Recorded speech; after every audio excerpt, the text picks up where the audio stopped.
Hi guys, and welcome back to another one of my vlogs. This one is going to be another sort of advice style-y one, like the one where I showed you how I do my covers, but this time I'm going to talk about live music.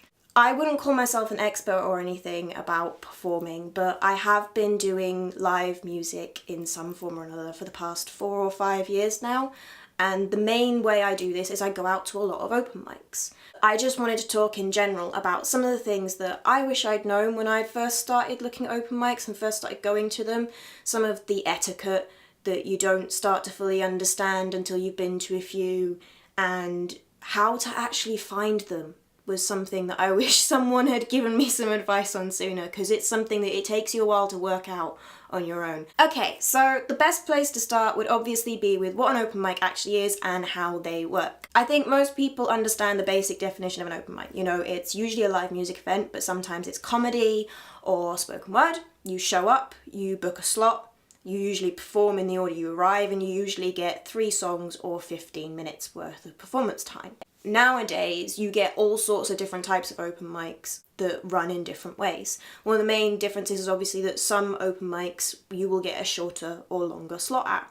A lot of the really popular open mics limit people to 10 minutes or 2 songs because they simply get so many people wanting to play there that in order to not disappoint too many people, they simply have to give everybody a shorter slot. But another big thing that has changed with the rise of social media is how organisers actually go about booking the slots at their open mics.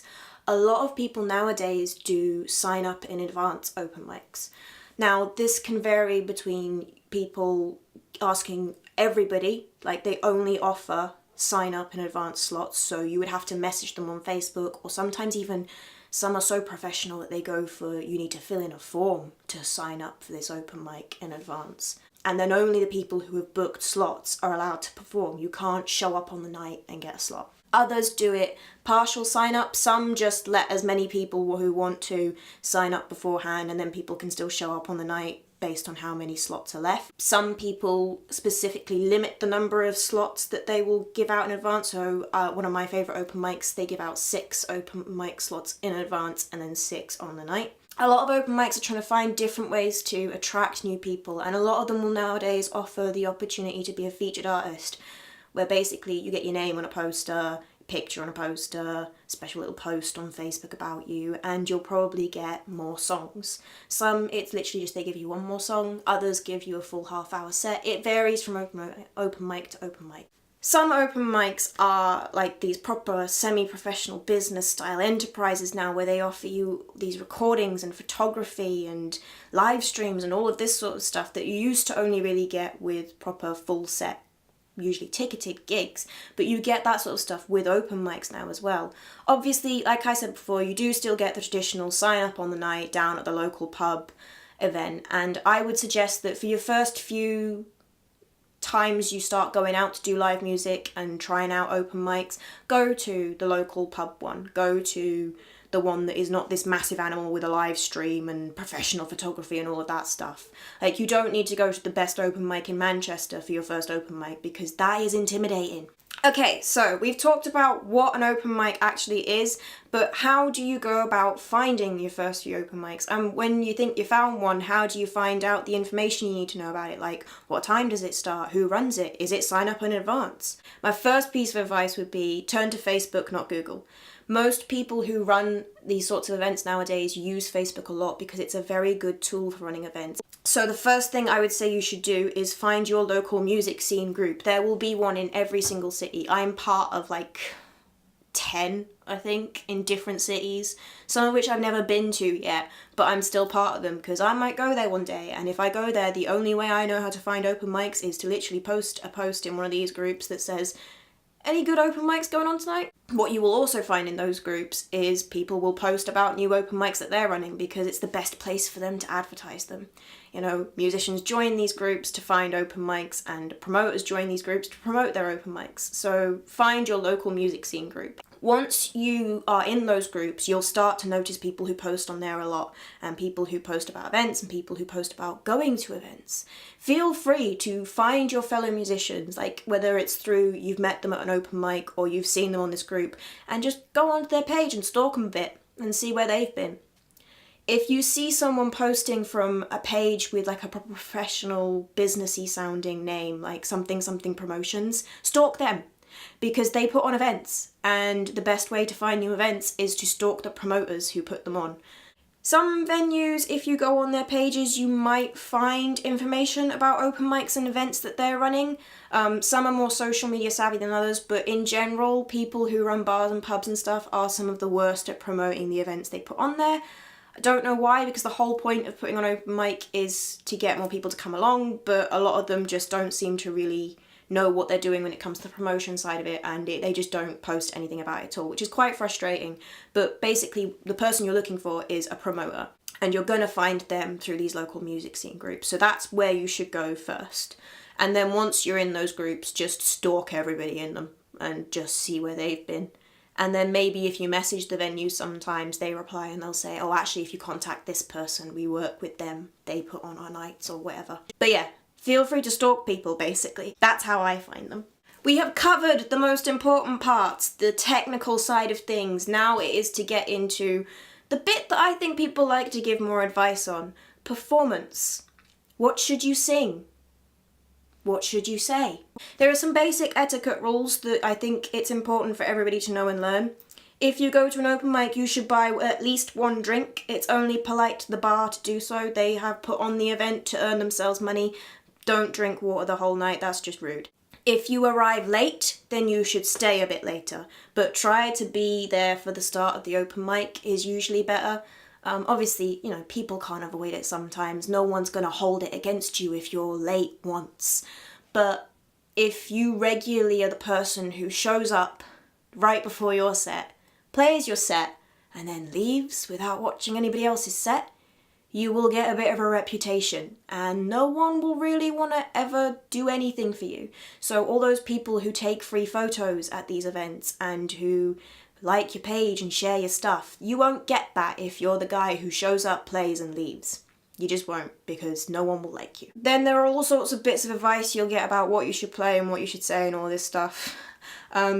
A lot of people will tell you to play the same set every single time, which I think is really good advice for if you're playing half an hour to 2 hour sets, then paid gigs and stuff like that regularly. Yeah, you should learn 2 hours worth of stuff that you always play in pretty much the same order with things that you say in it that you've sort of prepared in advance. But when it comes to open mics, like if you're always performing the same set, it gets a bit boring. They're also, for me, the place where you're free to experiment, you know? Everyone there is gonna vary, from the proper professional musicians who get paid to play all the time to the guy in his 50s who just loves his music and just likes to show up and play a few covers every fortnight or so, you know? Then they're not all going to be proper professional musicians. No one is going to care if you mess up, because at the end of the day you're not being paid or anything, it's just an open mic. They are the place to experiment. They're the place to play new songs. They're the place to try out that weird cover in a foreign language that you would never play at a paid gig because you get booed off the stage. But at an open mic, it's fair game. Go for it. Do whatever you want. What you play really doesn't matter. Unless you have a specific goal you want to achieve from the open mic. So if you are using open mics to advertise yourself as a gigging musician that people can hire to do birthdays and weddings or to play a 2 hour set in their pub or something, you're gonna want to do 2 covers and 1 original max really in a set, because you want to show off what you can do cover wise. If you want to promote your original music, that's what I do, so I like to play at least 2 of my own songs, because like I'm not going to go to an open mic to try and promote my original music and only play covers. That would make no sense. I want people to hear my stuff and then go like the page and then go listen to my stuff. When I have proper recordings of it, they'll actually be able to do that. But anyway, the whole point of me going to open mics is to promote my original music. For someone else, it would be to promote themselves as a gigging musician. For another person, they might just be doing it for fun, in which case, play whatever you want. When it comes to what to say, oh my god, I've had so much advice about what to say and how to act. A lot of people will tell you to like adopt a persona or something when you go up there. Or like, I've had all sorts of weird bits of advice about how you should act when you're actually on stage, and I think most of it is bull. And basically, it's a cliche, but you should just be yourself. You know, you don't have to try and suddenly turn into the queen of banter if you're not like that when you're off stage. But if you're the loudmouth who likes to heckle people while they're playing, then, you know, be prepared to get heckled back and be prepared to give your banter out. Just be you. Everyone's going to have a different personality when they perform. Your music is going to show part of your personality, and what you say is also going to show your personality. The only piece of advice I do have is talk. Like, don't just play, because people won't go and like your page if you don't tell them to. So the only thing that you should definitely say when you go up and perform is your name and where they can find you on social media. Do a little plug like this. Did you know that you can also find me on all major social media? Facebook, SoundCloud, Twitter, Instagram, and obviously YouTube at Emma Connor Music. If you type that into any of those platforms, I should show up, but all of my social media will be linked in the description below.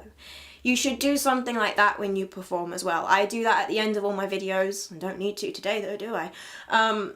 But, you know, you should also do that in the middle of your set. And I would say middle of your set. My big piece of advice about talking that I do actually think is good advice and that no one ever told me, and I wish they had, was don't talk at the start or the end of your set. Like, if you show up on stage and you start trying to tell people who you are before you've sang, no one's going to be listening. You need to get their attention first. So I tend to kick off my set with a nice big song that gets people's attention. Then I do my first plug, then I play my next song, and then I usually just remind them, go find my social media right before I play my last song. The final little thing is about the mic. Learn to sort of move back and forward so that when you're singing quiet or you're close to the microphone, it can pick you up more easily. And if you're starting to hit really big notes, just move back. And if you can't get far enough back, tilt your head to the side.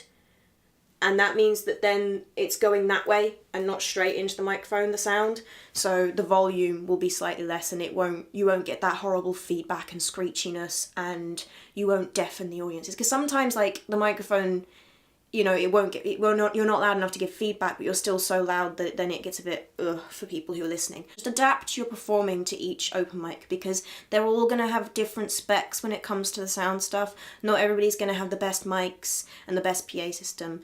And the more you learn how to adapt your performing, the better you're going to be able to then perform, even if you've got a really bad sound system to perform through. Okay, so that is it. That is everything. That is the end of the video. That is all of my advice that I have picked up from doing open mics over the years. Like I said at the start, I'm not an expert. I don't think I know everything there is to know about open mics and performing and all of that stuff, but these are just things that I have sort of picked up from doing regular open mics that I thought people who are just starting out might not know and might find useful. I know that a few people from the Manchester music scene tend to watch my videos every now and then, so if you do watch this one and you have any advice that you think I haven't mentioned that someone might want to know, feel free to leave some comments below to let people know what you think as well. That's always helpful. Please do like, share, subscribe, comment if you have enjoyed this video. That is always positive and nice. And yeah, that's all for now, guys. Until next time. Bye bye!